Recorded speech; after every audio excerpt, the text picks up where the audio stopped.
Hello everyone, welcome to true IAS and PCS.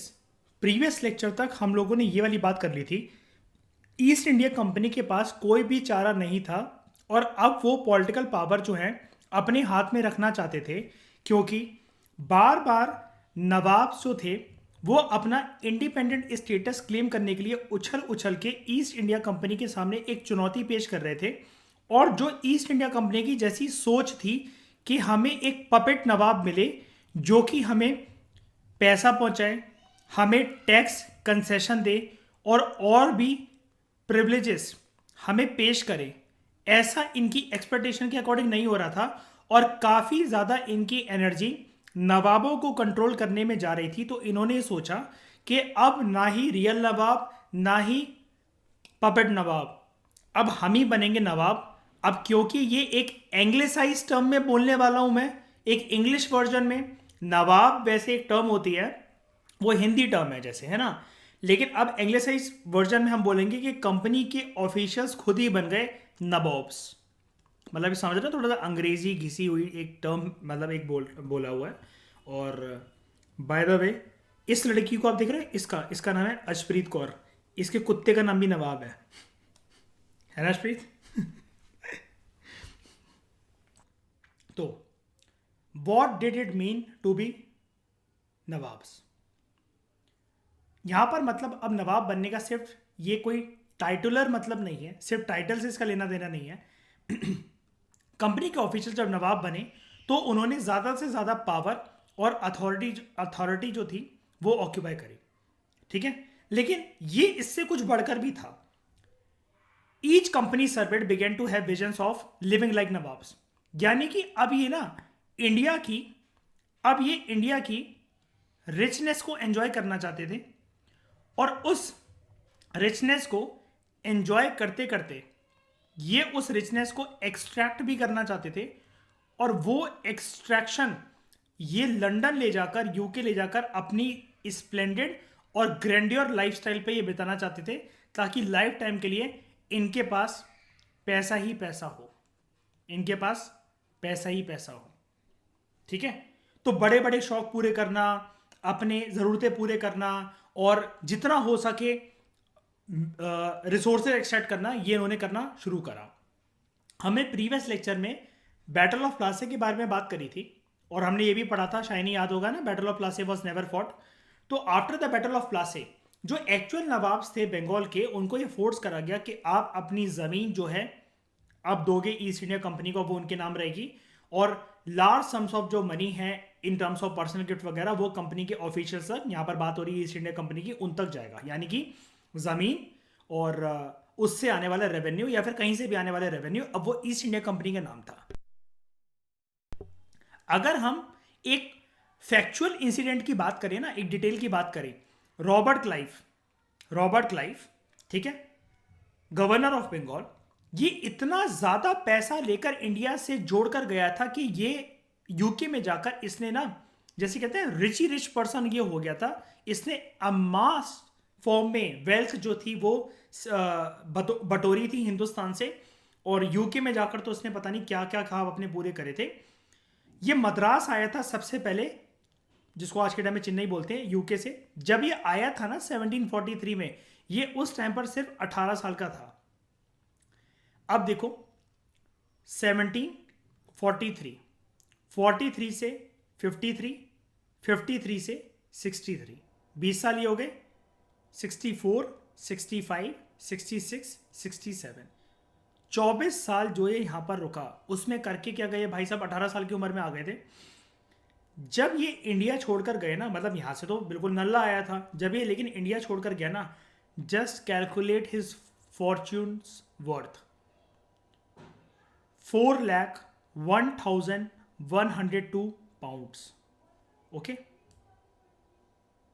क्या हो गया शाइनी, हाथ क्यों रेज कर रहे हो? अच्छा, ये लो, ऐसे अच्छा नहीं लगता ना, कोई कुछ दे और मैं किसी को कुछ ना, तो ये लो, मैंने भी तुम्हें हाथ दे दिया, ठीक है। तो मैंने 1767 ही लेफ्ट इंडिया, ठीक है। चलती क्लास में छेड़ रही है मुझे यार, ठीक है। मैंने 1767 ही लेफ्ट इंडिया, इसका जो वर्थ थी पैसों की, वो थी 4,01,102 पाउंड।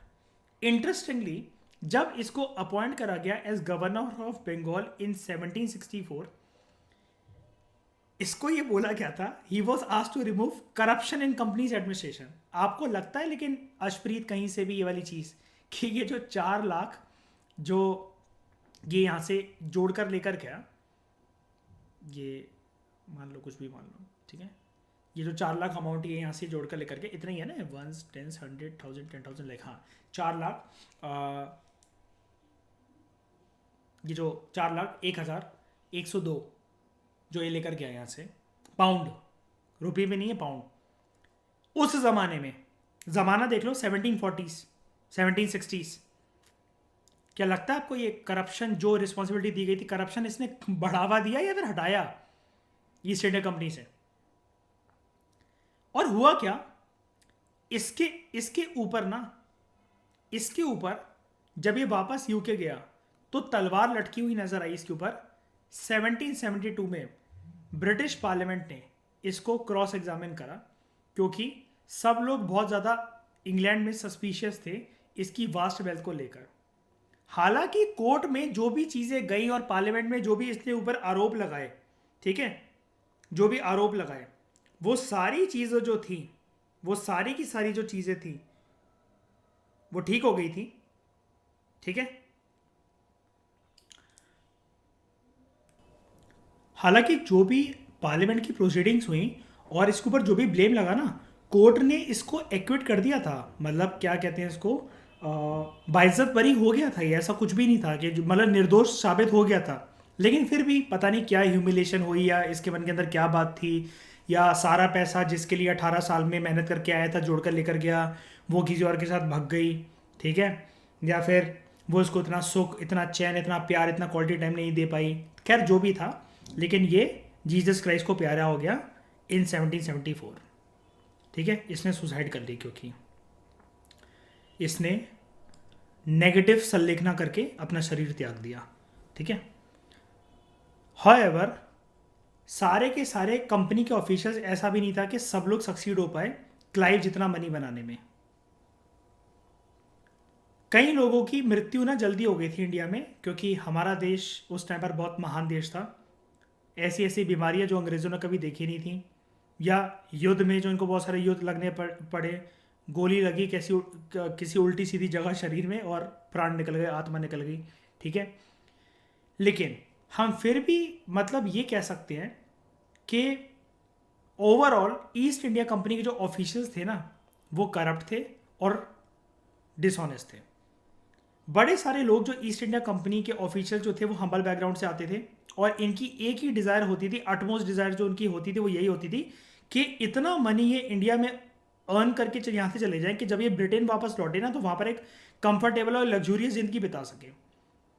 जो मैनेज कर गए इस चीज़ को, जो वापस लौटे विद ह्यूज वेल्थ, और उनकी ज़िंदगी जो थी ना, और उनके पास जो रिचनेस थी वो वाकई में मतलब बहुत ज़्यादा थी, वो देखने से हमें पता लगता है। और इन्हीं लोगों को जब ये ब्रिटेन जाते थे ना, इन्हीं लोगों को बोला जाता था नवाब्स। अब आपको पता लग गया कि नवाब क्या है, ठीक है। ये एक एंग्लिसाइज वर्जन है of the Indian word nawab, और ये ऐसा माना गया, they were often seen as upstarts and social climbers in British society, और प्लेज एंड कार्टून्स में इनका कभी कभार मजाक भी उड़ाया जाता था। अब ये चीज़ मैं बताता हूँ आपको कैसे। आप लोगों ने टाइटैनिक देखी है? टाइटैनिक देखी है? टाइटैनिक हिंदी में देखी है? नहीं देखी है ना। उसमें चलो इंग्लिश में भी जिसने देखी है, उसमें जो जैक डॉसन की मदद करती है काफ़ी ज़्यादा, एक लेडी शिप पे बहुत हम्बल होती है, जो अपने बेटे का कोट उसको देती है जब ये इसको खाने के लिए बुलाया जाता है ना। तो वो कहा जाता है ना कि वो उस जब वो नरेशन चल रही होती है इस मूवी के अंदर, तो कहा जाता है ना ये इनके बीच में शामिल होने वाली एक ऐसी औरत थी जो अभी अभी अमीर बनी थी, अभी अभी अमीर बनी थी ये। उसके हस्बैंड की कोई लॉटरी लग जाती है और वो अभी अभी अमीर बनती है, मतलब वो शुरू से अमीर नहीं होती।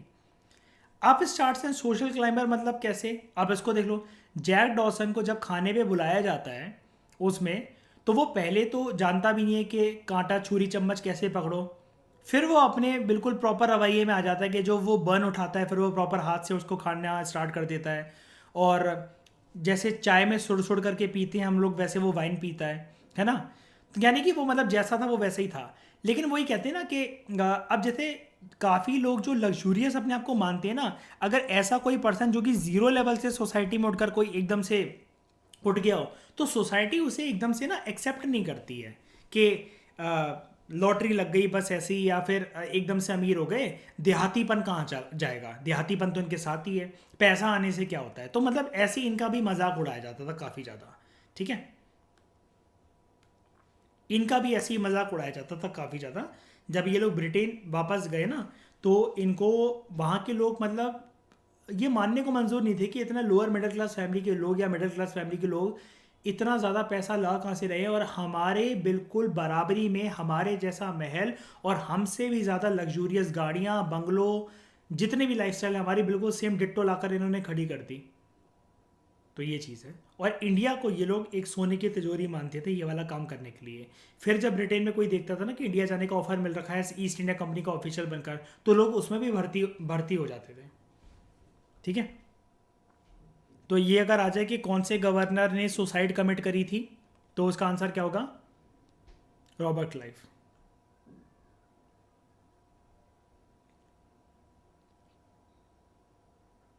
अब क्लाइव अपने आप को कैसा देखता था?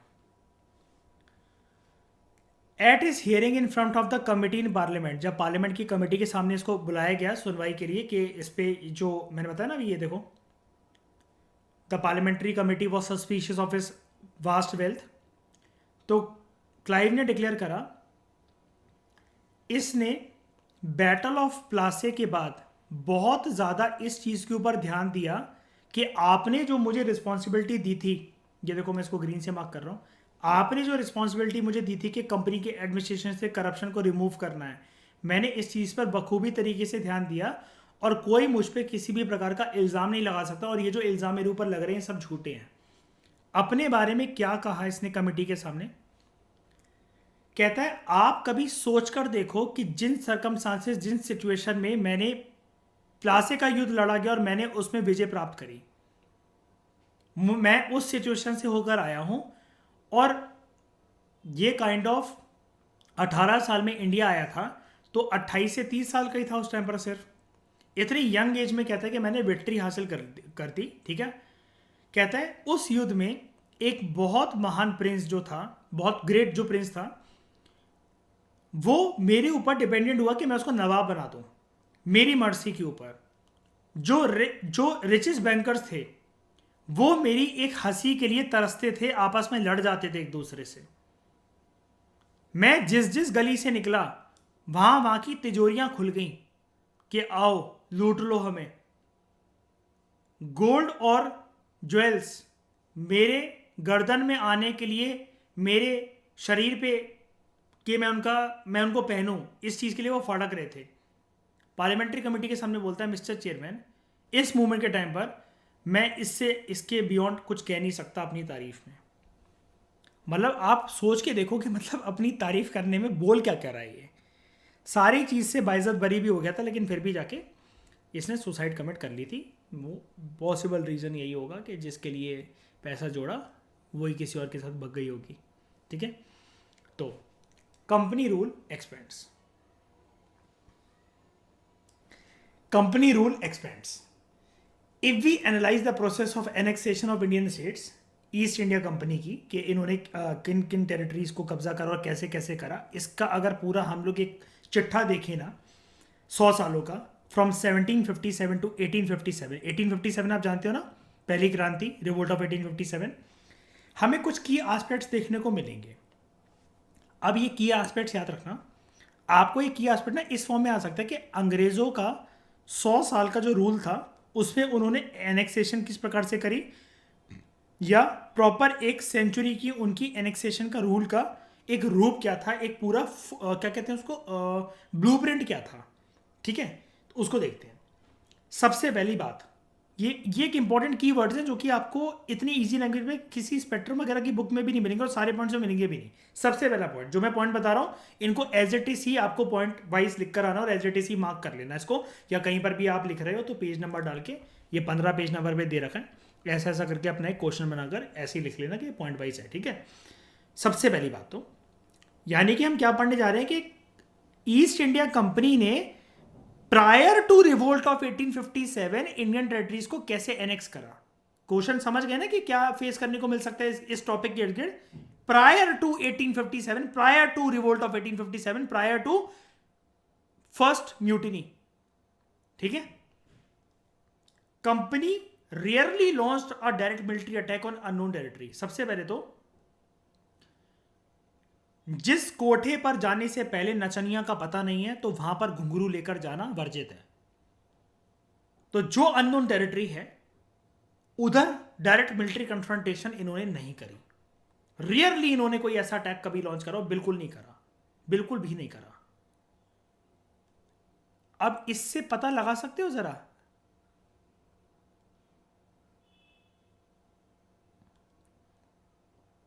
इससे जरा ये पता लगा सकते हो, शाइनी मैं हमेशा बोलता हूं ना, एक ट्रीटी वॉर ट्रीटी इनकी आइडियोलॉजी।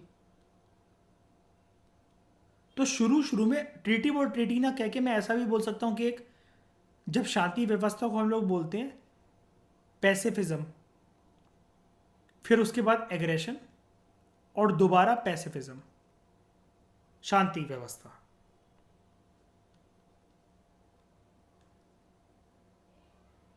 अब छोटा मात्रा आती है, बड़ी मुझे नहीं पता।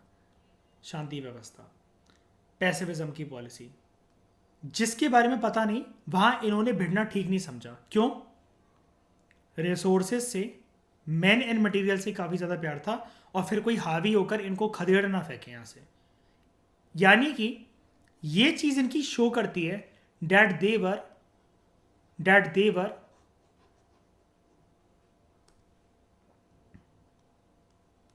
Good strategist,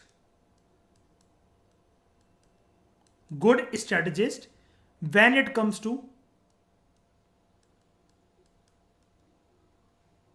annexation,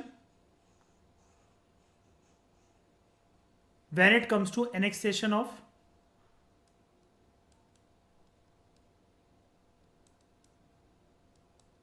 political territories. क्या ये वाला पॉइंट सबको समझ में आया? तो अब करते क्या थे, मतलब अब जिस पे नजर आ गई है, मुझे कोई पसंद आ गई, और अफसोस की बात ये निकली आशमा वो मैरिड निकली। लेकिन अब मैं कह रहा हूं कि नहीं यार, अब अपनी पसंद को जाने तो नहीं दे सकता, क्योंकि अल्लाह की बनाई हर एक नायाब चीज़ पे सिर्फ मेरा हक है, मैं तो नहीं छोड़ सकता। अब डायरेक्ट तो घर में घुस नहीं सकता कि तू बीवी छोड़ कि तू पति छोड़ दे, बच्चे छोड़ दे और हो जा मेरी, चल हम घूमने चलते हैं, पिज़्ज़ा खाते हैं, मज़े करते हैं।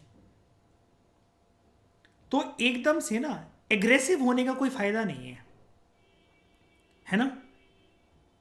पहले उसको भड़का कर, पुचकार कर, मीटिंग्स कर कर, दोस्ती कर कर, पहले मुझे उसको साइड करना पड़ेगा, है ना, उसकी साइकोलॉजी से खेलना पड़ेगा। तो instead it used a variety of political, economic और डिप्लोमेटिक मेथड्स, साम दाम दंड भेद, ताकि उसका इन्फ्लुएंस जो है वो आ सके। मेरे एग्जांपल में मेरा असर 24 घंटे इसके दिलो दिमाग पर घूम सके। तो फिर जो सामने होगा भी ना, उससे भी ज्यादा लगाव रहेगा नहीं फिर। और उसके बाद जब इतना कुछ हो जाए ये साम दाम दंड भेद करके, फिर ये उस इंडियन किंगडम पे आक्रमण कर देते थे। फिर फायदा है, समझ लो शाइनी, इसके घर जाकर कबीर सिंह बनने का, है ना। फिर वो भी कहेगी हाँ कोई बात नहीं, मैं नहीं बुलाया था, मैं जा रही हूँ। Yes sir. After battle of Buxar में इनको क्या मिल गया था?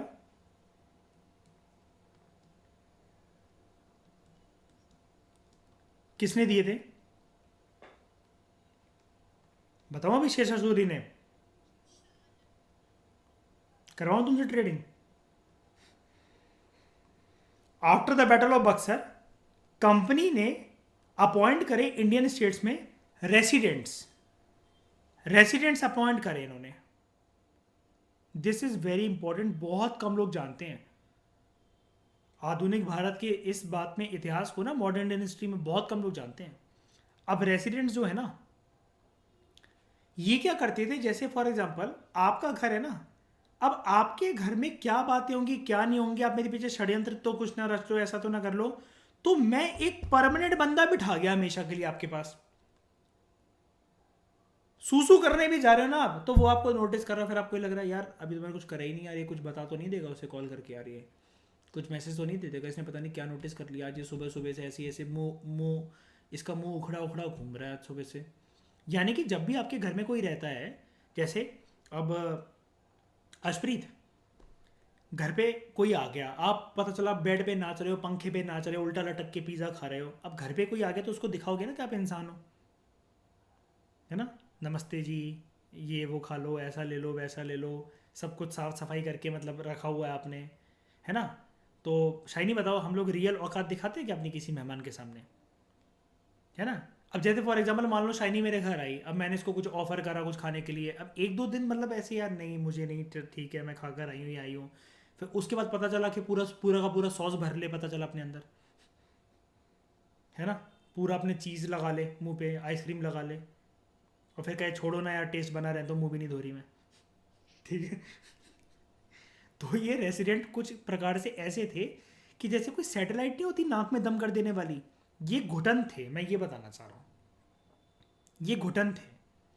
और जब भी कोई इस प्रकार का, जैसे मतलब मान लो ये वही चीज़ है, ये घुटन कैसे थे, एक जब मेहमान भी चला आता है तो we are very cautious in everything, आंखों आंखों से सारे घर के मेंबर बात करते हैं कि नहीं करते हैं। और ये तो परमानेंट यहाँ पर रहने चला आया था, तो अब इंडियन राजाओं को, रियासतों को बहुत ज़्यादा ना घुटन सी हो रही थी, लेकिन वो कुछ कर नहीं सकते थे। मैं ये नहीं कह रहा हूँ कि बगावत का दौर शुरू हो जाएगा, नहीं, बैटल ऑफ बक्सर में सबकी हौसले टूट गए थे। जब किसी युद्ध में राजा हार जाता है ना, राजा हार जाता है, second battle of Panipat, Akbar versus, नाम नाम बताओ जल्दी, अकबर वर्सेस हेमू, लगा उसकी आंख में तीर, और सेना ने क्या करा, भाग गई पीछे कि छोड़ राजा मर गया भागो, अब अपनी जान बचाओ। अब कौन लीड करेगा इसे, अब कौन लीड करेगा। तो रेसिडेंट्स जो इन्होंने अपॉइंट करे, क्या होता था, ये ना पॉलिटिकल और कमर्शियल एजेंट थे, और इनकी जॉब ये थी कि कंपनी के इंटरेस्ट को फर्दर बढ़ावा देना हिंदुस्तानी रियासतों में और उनकी धरती पर जाकर, जहां जहां राजा हैं, अलग अलग प्रिंसेस हैं, रेसिडेंट्स की मदद से, ये एक पोस्ट थी मतलब काइंड ऑफ, ठीक है, रेसिडेंट्स की मदद से कंपनी ऑफिशियल जो थे वो इंडियन स्टेट्स के इंटरनल अफेयर्स में घुसपैठ करने लग गए। It is just like Paresh Rawal की, अजय देवगन की और कोंकणा सेन की मूवी देखी आती थी कब जाओगे, बस ये वही घुटन है। यानी कि फॉर एग्जांपल जैसे मतलब मान लो रागनी और रागनी के पापा चेस खेल रहे हैं, मैं कहा अंकल वो घोड़ा आगे, हाँ हो जाएगी, शय मात हो जाएगी, कर दो उसको आगे। आंटी किचन में खाना बना रही है, मैं कहा 2 चम्मच घी और ज़रा, हाँ और वो मसाला भी, मैगी मसाला भी। अब ये चीज़ एक दो दिन तो अच्छी लगती है, रोज़ रोज़ घुटन बन जाती है, लेकिन मज़े की बात ये है आशिमा, कल पाने का मज़ा ही उसको आता है जब आपका कोई कुछ कर ना सके, है ना। तो दे ट्राई टू डिसाइड कि थ्रोन का सक्सेसर होगा कौन, इस चीज़ में भी बहुत इंटरफेयर करते थे, इस चीज़ में भी बहुत इंटरफेयर करते थे। रामायण जानते हो थोड़ी बहुत आप में से कोई, या महाभारत जानते हो, इन दोनों में कोई ग्रंथ जानते हो। महाभारत का इनको शकुनी मान लो और रामायण का मंथरा मान लो।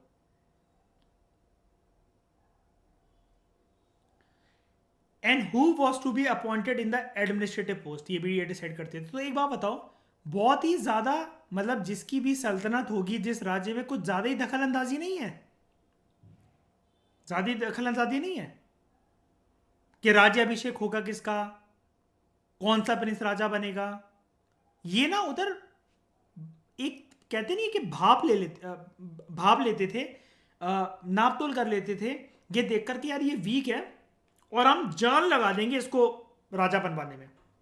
ऐसा क्यों? ताकि ये जो, हाँ, पपेट बन के रहे, ताकि ये जो राजा है ये कल को ये जो बने और पूरी की पूरी इसकी रियासत इसके अंडर, इस राजा के अंडर, वो सारी हमारे पपेट बन के रहे।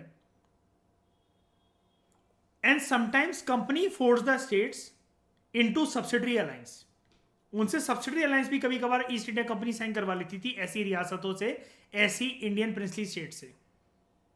अब ये सब्सिडरी अलायंस क्या होता है, इसको ध्यान से समझो।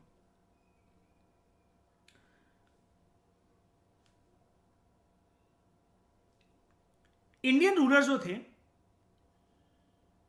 इस अलायंस के टर्म्स के अकॉर्डिंग, इस अलायंस में, इस एग्रीमेंट में जो भी बिंदु थे, उन बिंदुओं के पहलुओं के according Indian rulers were not allowed to have their independent arm forces.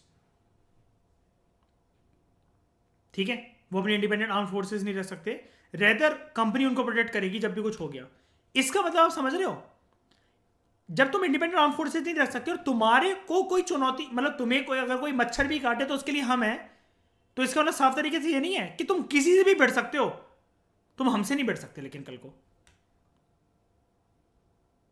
But जो ये रियासतें थी, इनको ये बोला गया सब्सिडरी फोर्सेस जो है वो तुम्हें देनी पड़ेगी हमें, that the company was suppose to maintain, तुम्हारी प्रोटेक्शन के लिए। अगर इंडियन रूलर्स ये फोर्सेस और पेमेंट देने के लिए जो भी डिसाइड हुआ था इस अलायंस के अकॉर्डिंग, अगर ये फेल कर गए तो उनकी टेरिटरी ले ली जाएगी in the form of penalty, in the form of penalty.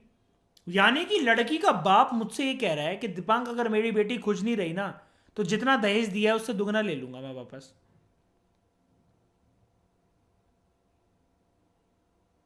ठीक है, फॉर एग्जाम्पल,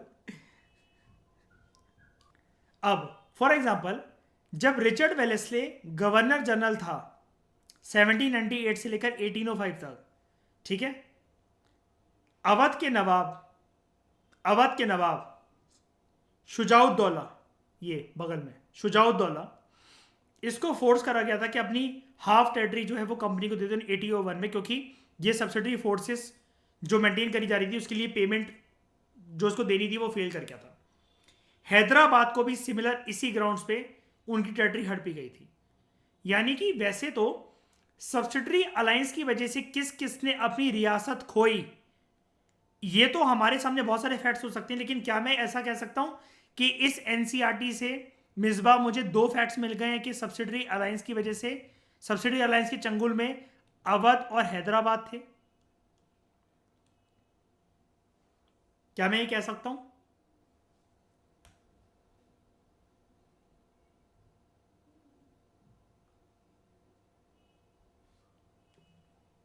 नवाब शुजाउद्दौला अवध का जो था, अपने बेटों के साथ यहां पर खड़ा हुआ है और ये ब्रिटिश रेसिडेंट है यहां पर, ये ठीक है।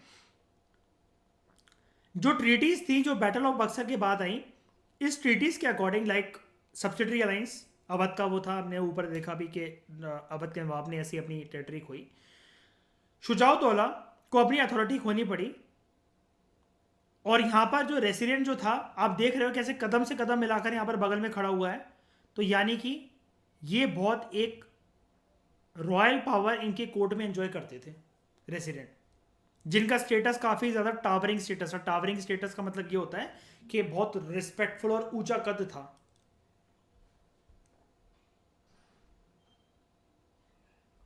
कुछ ऊपर है तो नहीं क्या? तो ये चीज समझ में आई कि आप अपनी फोर्सेस मतलब नहीं रख सकते। मतलब मान लो फॉर एग्जांपल मैं किसी एक बंदी से बोल रहा हूँ कि देखो मुझे 2-4 शादियाँ करने दो, मैं सब में सुख बांटना चाहता हूँ और तुम्हें भी मैं उतना ही प्यार करूँगा, लेकिन वो जिद पे अड़ गई है कि नहीं तुम मेरी बनकर रहोगे, कोई और आ नहीं सकता तुम्हारी लाइफ में, फलाना डिगमा ब्ला ब्ला ब्ला, ये चीज़। What power did the residents have? Residents के पास क्या क्या पावर होती थी? याद है वो हरामजादा James Mill, John Stuart Mill का बाप, चैप्टर 1 में जिसको पढ़ा था हमने, जो हिस्ट्री को क्लासीफाई करता था और इंडिया की बुराई करता था बहुत ज़्यादा कि ये तो बेवकूफ़ है, नखून काटते हैं, बिल्ली क्रॉस कर जाए तो वहम करते हैं, है ना। ये एक फेमस इकोनॉमिस्ट और पॉलिटिकल फिलोसफर था, स्कॉटलैंड से था ये हरामजादा, ठीक है। इसने रेजिडेंट्स के बारे में क्या लिखा जो कि ईस्ट इंडिया कंपनी के द्वारा अपॉइंट करे जाते थे। कहता है सबसे पहले तो अपना क्रेडिट भी मतलब खुद भी मतलब मतलब पूरी तरीके से देख रहा है अपने आपको ईस्ट इंडिया कंपनी का, मतलब ईस्ट इंडिया कंपनी का टॉयलेट पेपर मान लो इसे, ठीक है। कहता है कि हम रेसिडेंट रखते हैं जो कि रियली एक प्रकार से किंग है कंट्री का। कंट्री मतलब इन द सेंस अलग अलग स्टेट्स के लिए बोल रहा है। कोई भी जो इंस्ट्रक्शन है, इंजंक्शन मतलब इंस्ट्रक्शन, यहां पर देख लो, कोई भी जो इंस्ट्रक्शन है नॉन इंटरफेरेंस की, ही में एक्ट अंडर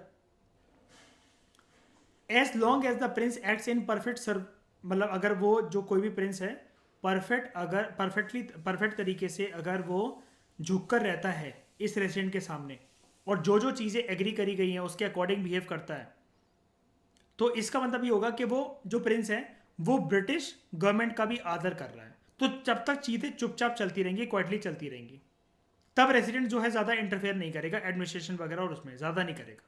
बट कोई भी चीज़ जो अगर जैसे होनी चाहिए थी अगर उससे डिफरेंट तरीके से होती है, कोई भी अगर स्टेप अगर प्रिंस ऐसा लेगा जो कि ब्रिटिश गवर्नमेंट को लगता है वो रॉन्ग है, तो फिर उसके बाद क्लैश और डिस्टर्बेंस होने से इस के तूफान के का उठना इसको कोई रोक नहीं पाएगा और उसके बाद जो तबाही आएगी उससे कोई बच नहीं पाएगा। तो ये रेसिडेंट्स की तारीफ में बोलता है, ठीक है। यहां तक आप सभी को बात समझ में आ गई, बताओ। तो इस डिस्कशन में फिलहाल इतना ही। Thank you very much for discussion.